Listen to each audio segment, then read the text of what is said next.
Niyə hər kəsə ürəyini açmaq olmaz? Bu hekayə sənə səbəbini göstərəcək.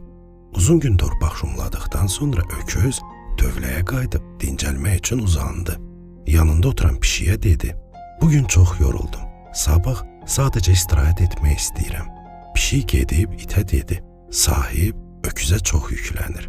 O elə yorulub ki, daha işləmək istəmir." Biraz sonra it qoyunu gördü və ona dedi: "Öküz yəqin ki, sabah işə atacaq, çünki yorulub." Qoyun bunu donuza ötürdü.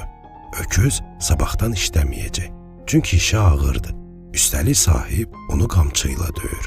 Həmin gün axşam donuzu yemləyən nökərə donuz dedi: "Öküz sabah işə atıb qaçmaq istəyir. Başqa sahiblər daha yaxşıdır.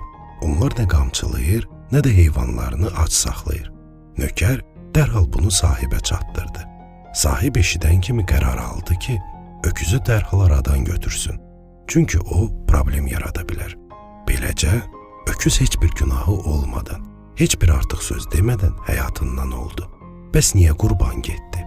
Çünki sözləri dəfələrlə təhrif edilərək ağızdan ağıza ötürüldü və sahibə çatanda tamam başqa şəkil aldı.